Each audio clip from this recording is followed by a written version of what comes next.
Justin, why don't you start us off? Sure. What is your current role as an advocate for Just Compassion and CRC? And how do you think advocacy has helped us get to where we are today? Thank you. So I appreciate this opportunity, first of all, right? It's a great platform and then also topic, right? So I think we all hold it pretty close to our heart. And I live it too, like every day in my own right. Like it's such a wide array of options that you can have to kind of try to tackle this legalization, right? So I just kind of look at it from a patient's perspective and try to help out where I can. I got into activism through just trying to help out the Cannabis Rights Coalition. At the time, it was the MMAR Coalition Against Repeal. And it was just a gentleman, Jason Wilcox. He decided to put the government on trial, like crazy. You wouldn't think you'd be able to do this, right? I know I never did. I never thought you could do anything like that. He put the government on trial. It's just like I still think about it, like wow. But the thing is, we could still do it. Also, what ended up happening in that trial was that we didn't meet our monumental goals that we won the challenge, but we weren't able to raise all the funds that were needed.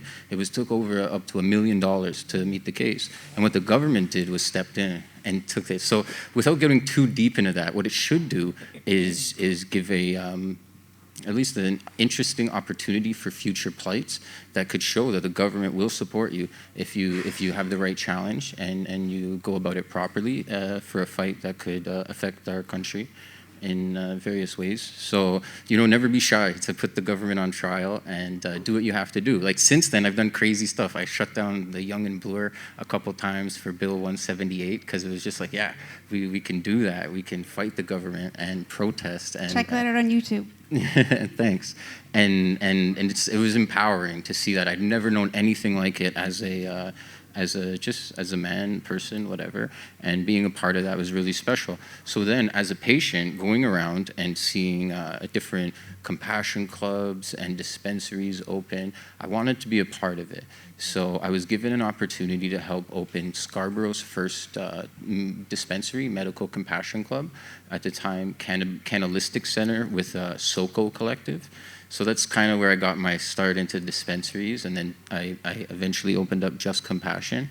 So that's how I got here. I've kept Just Compassion open, and we've managed to stay open through any raid. We haven't been raided. I've been on great terms with local law enforcement. I've had them on my couch and had conversations about future opportunities, and so it's pretty interesting in that respect, right? Like I'm just chugging along and trying to figure these things out, right? Looking for the right next challenge. We're working towards the dispensary challenge to fight like for this, to have compassion clubs properly regulated. I know for the Cannabis Rights Coalition, we're always going to be open. Like we were thinking about a challenge for Quebec and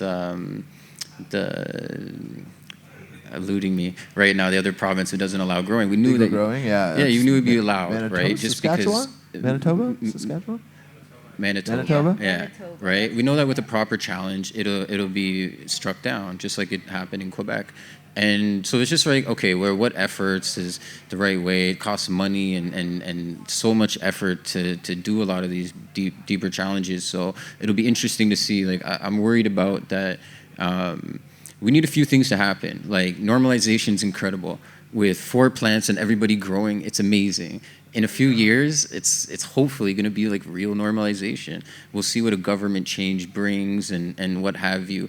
But if we stay to it and there's not too much like upheaval from it, I think we could move into a direction where the medical program, where they have an eye.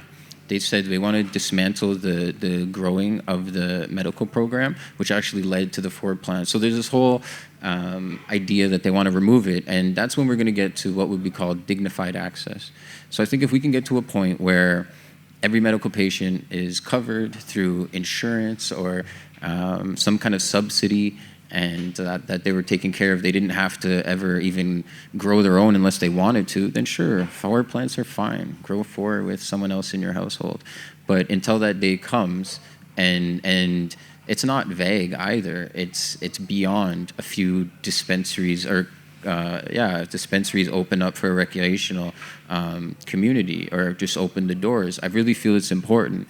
Like whether or not I'll still man the place, I think it's important right now to have medical compassion clubs regulated, because it's a different environment.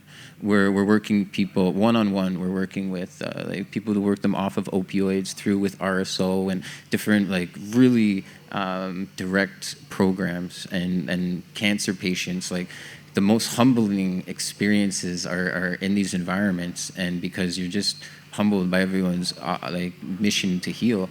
So I feel that what I worry about though is like, I'll get regulated and Just Compassion's regulated. I'm like, okay, I'm going to be next door selling gray area cannabis at affordable rates because it's not there yet, you know. And if patients can't afford it, I think like the cart might be in front of the horse for a minute, but it'll get lined up, and until then we just got to keep fighting. And yeah, it'll be interesting. But the regulations, I don't think will get regulated properly to allow for us all. Like they're trying to take away gardening. They want to dismantle that for all patients. Why? It's helping us. That's our one opportunity to get away from buying these medicines. Like you're looking, that's all. Like all we really need to do is connect with somebody, get a designated grower. If you can't grow for someone, get them to grow for yourselves, right? Like if we're all connected in that route, then we don't need to be paying these exorbitant prices by the licensed producers, right? And yeah, Just Compassion's open. It'll stay open until this is done, but that's one club. Everybody else closed. And I don't blame them. I don't blame anybody. It's scary, you know? But it doesn't have to be, and it shouldn't be. So hopefully we can come up with some answers that are like really proactive. And I don't know what they are. I know like I said, we could get it regulated, and then I'm probably gonna be like, I don't know what those answers are either, but I mean, let's look at microbreweries. Like you could brew beer in your basement if you wanted to, right? There's no limit on how many microbrewery containers you can have in your basement, and you know, at the end of the day, that's alcohol. I hate making the alcohol weed comparison because one's like a medicine, the other one's totally not. But I mean, we're already growing alcohol in our basement. So what? Like, when are we going to get to that point with cannabis? I don't know. And even on a bigger scale, there was this great opportunity to bring everybody in from the gray area and say, yeah, we have these micro grows and everything. And as it's kind of coming together, you start doing, like, I built off a business plan, ran the numbers, 200 meters, square foot, whatever, and I'm like, okay, but I don't want to get too deep into this. You don't understand the middle, how much it's going to cost. It's just like I'm making a business plan without even knowing my margins, right? Yep. So and then as we're building this, and I have my vision, Just Compassion, licensed producer, everything. It's like, okay, now you need to build your facility before you can get a license, and it's like, oh my.